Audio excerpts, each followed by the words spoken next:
Well, I come to you this morning from There Is Never a Dull Moment department. Oh my goodness, what a complete what can you call what's happened to Nvidia and the rest of the hyperscalers over the last 48 hours? Well, we'll talk about that in great detail because I'm sure that some of you, like me, this is not an area where it's right in my scope of understanding, but I've found some stuff and I've compiled some stuff, and we'll get into that in just a few minutes. But, Tesla this morning should be up because why? Oh, because the China numbers are absolutely outstanding with the Juniper. And I talked about that last night, but the last I heard were at something like 130,000 Junipers sold in 16 days, which is a pretty good number. And then there's an affordability study that we'll get into in just a second that should also be impacting Tesla stock this morning. But this Nvidia story has overwhelmed everything. And so the market, the NASDAQ in particular, is down big time. And Tesla has at least partially been impacted by that because, after all, it is now an AI company. And so it's having to take a little bit of the hit. All right, let's take a look here first. This is that study I was telling you about from Teslarati, a study from Self Financial. I've never heard of Self Financial, but anyway, they've determined that the Tesla Model 3 sedan is the most affordable car to run in the United States. The most affordable car, period. Its sibling, the best-selling Model Y crossover, also made it on the list, actually to number 7 on the list. This is quite impressive because the two mainstream vehicles are both premium priced, as we know. Tesla's results. Self Financial found that the Tesla Model 3 is the most affordable car to run. Annual running cost of $5,000 a year. 5,061, I rounded down. The annual energy cost of the Tesla Model 3 was the lowest in the study, $636 a year, 71% lower than the study average of $2,246 for what do they call that? The energy cost. Yes, the annual maintenance cost, Model 3, was the lowest of all cars. Analyzed the study at $1,143 a year. That's 30% below the average of $1,633. The Tesla Model 3 would have been even cheaper to run, but the vehicle was the study's third most expensive car to insure at $2,241 per year. Who's paying that? Are you paying $2,241 to insure your model? We're certainly not. The Tesla Model Y was the study's 7th most affordable car to run, with the annual fuel cost of $708, annual maintenance at $1,339, insurance at $2,339, and fees and taxes $94.7. I have to admit that if I were running Tesla right now, if I were in charge, if Elon gave me one day to be king for the day of Tesla, techno king that is, I'd be running a massive, massive ad campaign around this information, this news. I'd be everywhere with this news. Is there still time to get a Super Bowl ad, Elon? I mean, seriously. So this is the kind of thing that just writes its own copy. All right. Oppenheimer's Roush says this morning in Tip Ranks. As for the financials, talking about Tesla, Roush has now lowered most of his estimates to account for slowing demand in the US and EU. The analysts' respective full year 24 estimated deliveries on revenue, adjusted EPS now stand at 1.79 million and 99.5 billion. So that would be for this year, I guess, getting just barely under. Earlier he was at 100, just over 100. Now he's just under 100. And 2.52 stays the same, actually. I'm sorry, 252 previously 818. Yeah, so EPS at 179, 1.79 million. There we go. Okay. $2.52 a share. All right. And that stayed the same. For full year 25, Roush's respective delivery revenue and adjusted EPS forecast are now 1.95 million, 111, only 11% increase, 12% increase, and which is crazy because it's going to be way more than that. And $3.08. Previously, he was at 20% increase and $3.51. So quite a drop on the EPS. All right. He says, we remain cautious on Tesla's underlying fundamentals and relative autonomous technology position, he summed up. Consequently, the analyst assigns a perform or neutral rating to Tesla shares without giving any kind of a price target. All right. This is Randy Kirk, by the way. Hit like, subscribe, notify regular day. Well, we don't know. Larry Goldberg is maybe, maybe not. If he's not, we'll probably switch him with somebody for another day. And then Brian White is my expected guest for tonight at 7:45. I'm pretty sure that'll happen. All right. Jeff Lutz says, on the basic question of who is president of the United States, the various LLMs came up with these. Grok 2 and Llama 3.2 took about 1 second and gave a brief one-sentence correct answer. 2, Perplexity, which everybody just loves, was about a second slower. It decided to draw an electoral map with just answering not just answering the question. So Perplexity got it right, and it also drew a map. 3, Gemini, a map showing how Trump won. 3, Gemini 1.5 and 2, Advanced, refused to answer because it was politics. Are you ready for that? What? Number 4, that's not politics. 4, ChatGPT 01 took about a minute of thinking and then answered Joe Biden. And number 5, DeepSeek, this is the issue we're going to be addressing for most of the rest of the time together. DeepSeek with search on, so that we give very deep answers, took about 90 seconds so they could think about it. And then it scrolled, offered 5 pages of text, and I guess came up with the right answer because he didn't say, he didn't give that answer. He didn't say whether he came with the right answer. But anyway, 90 seconds, gave 5 pages of text, but I don't know whether I got the right answer or not. All right. So then this from CNBC about DeepSeek. This is Microsoft speaking. To see the DeepSeek new model, it's super impressive in terms of both how they have really effectively done an open source model that does the inference time compute and is super compute efficient. CEO Satya Nadella said at the World Economic Forum in Davos, he says, we should take the development out of China very, very seriously.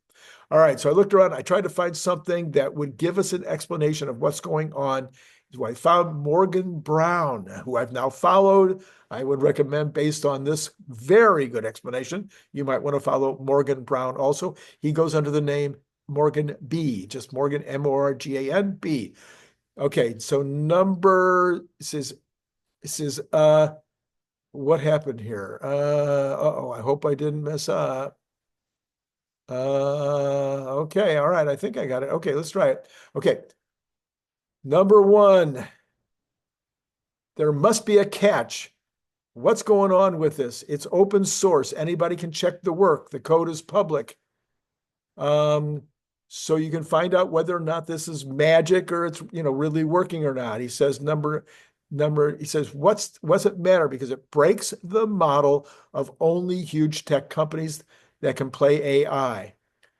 He says, for Nvidia, this is scary. Their entire business model is built on selling super expensive GPUs with 90% markets. If everyone can suddenly do AI with regular gaming GPUs, well, you can see the problem. And here's the kicker.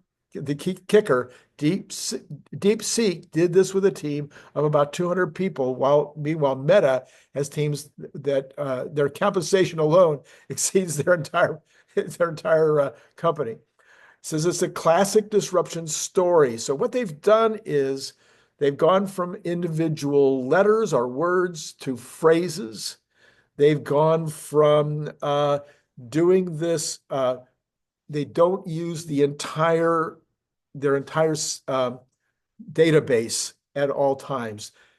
They figured out a way to only go get the experts that they need, and so it reduces the amount of the total asset which they need to use at any given time. And there was a third thing that they did as well. So these are the things that made it faster and cheaper. It says the implications are huge. AI development becomes more accessible. Competition increases dramatically. The moats of the big tech companies look more like puddles. Hardware requirements and costs plummet. says, of course, giants like OpenAI and Anthropic won't stand still. They're probably already implementing these innovations, but the efficiency genie is out of the bottle. There's no going back to just throw more GPUs at it. It's his final thought. This feels like one of those moments we'll look back on as an inflection point, like when PCs made mainframes less relevant or when cloud computing changed everything. AI is about to become a lot more accessible and a lot less expensive. The question isn't if this will disrupt the current players, but how fast. Now, AJ responds to all of it, and he says, look, there's a logical flaw in the DeepSeek and Nvidia other AI names sell-off. It assumes that investment size won't matter anymore. This is absurd. Even if DS alleged breakthroughs, DeepSeek, DS, alleged breakthroughs drove a 10 times improvement in capital efficiency and multi-trillion-dollar mega cap defenders like Apple, Microsoft, Hamilton, etc., won't spend $1 less. They won't spend any less. Remember what Brian Wong has been saying all along. No, there's no limit to how much compute we're going to need. As much as you get, it will take more than that in order to do the things that we want to accomplish. So he says doing so would risk their top contenders, that other top contenders could catch up or overtake them. Hence, AI infrastructure builders will use the efficiency to increase, they'll use it to push their products faster and further. Since AI demand just started and barely scratched the demand surface, nobody's 100% satisfied with AI's current performance. Business is not even 10%. Hence, a lot more improvements are necessary, and it won't happen just on the current compute, which might explain this is me, I'm adding, this might explain why the rout isn't even worse this morning, okay? Jeff Lutz comes back and says, look, Bessent is going to cut this is a separate subject here, but I love this. Bookmark this, keep this in mind. Jeff Lutz is going to want credit. He says, look, Bessent, the new Secretary Treasurer, is going to cut a deal with Chairman Powell to lower rates quickly in exchange for meaningful spending cuts through what's coming in Doge. He says, bookmark this post. Okay, so let's take a look at markets, which of course have been completely rattled by this entire thing and continue to be completely rattled. The Dow is down only 0.08% because the Dow indices are not as impacted by all of this, and it's looking like the Dow could actually be in the green shortly.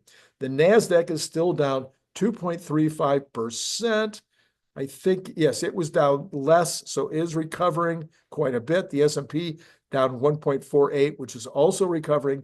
Tesla is now down only 0.81%, back up to 403. It was as low as 383 this morning. At one point, this was before the market opened, but it was also, just for fun, let's see, it was the low for the morning was 293 after the markets open. So now at 403, so has recovered quite nicely. Looked like at one point it might have actually tried to go into the green earlier. So who knows? Might end up in the green today. Apple actually in the green already, but it's been beaten down recently, up 2.44%. The rest, Meta's already in the green also. Google and Amazon are moving higher and looking like they're going back into good shape. Microsoft also headed that way. Nvidia, it got slammed, and then it got slammed again, and then it got slammed yet again. It is still down 12.93% at 124. Some people are saying this is a very, very good buying opportunity. That is not me. I'm repeating what others are saying. AJ in particular, I think, might have said that, but I might be misquoting him. So it's not 100%. I don't have 100% confident that was AJ. Okay, so what you've got now is you've got the Cathie Woods, which are completely mixed now. So the bloom has come off. No, that's the wrong analogy. The stink has been covered up or something. the horror that was expected this morning is not as bad as it seemed like it was going to be, and things are definitely improving, at least in the equities. All right, so let's go take a look at the bonds. We have got the 10-year is now down 6 basis points at 4.367. Do I love that or what? Remember, we're going to 3.75. Remember that I told you it was not investment advice, but that I said that the 10-year treasury, I just misquoted that. I'm sorry, we're at 4.563. So when we hit 4.8, I said this is unsustainable, that this was going to be a big opportunity for some people to start to buy the 10-year, and we're now down to 4.563. That was the 5-year that was at 4.367. The 2-year is also down 4.3 basis points this morning, and the 1 month is down 6/10 of a basis point, not 6 basis points. So 10-year, let me repeat, down 6 basis points at 4.563. We are going to 3.75 is the goal. All right, let's go to the oils. It was down also last time I checked. So oil is down, yes, down 62 more cents at 73.99, call it 74. And for some reason, Brent is still $4 higher. Natural gas is down 8.54% this morning at 3.683. Remember, it was over $4 on Thursday. It was over $4. Gold was almost at 28, is now down to 27.45, down 33.60 this morning. Silver is almost thinking about going under 30, is at $30.70, down 1.56 this morning. And copper kind of hanging in there, but it's down 1.42% at least this morning. Dollar is a little mixed. Bitcoin down 3,495 at 101.5. Given that it was 109 just a couple of days ago, that's like an 8% drop from where it was at the high. All right, so that is where we are this morning. If you haven't liked, please hit like. If you haven't subscribed, why? And hit notify so you can be reminded of what's coming up later today, because it's going to be, I think we'll have a really fun, interesting day. And then oh yeah, Patreon, please. I'm not going to beg. I'm just going to ask, please. All right.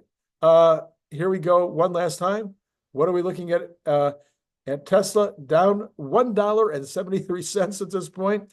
404.85. I'm not changing anything about my prediction. On Friday, we're going to be at 410. There you go. My prediction stands. I think I'm going to turn out, for whatever reason, I think I thought that was the number for a very, very long time. I think that until we get unsupervised, it's going to be hard, at least to sustain anything above 410. I'm not saying we won't go above 410. We probably will.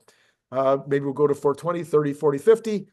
But to really get kicked up into the 500s, I think we need significant information. Now, let's say Juniper really goes crazy in the United States in particular. Europe, maybe it won't.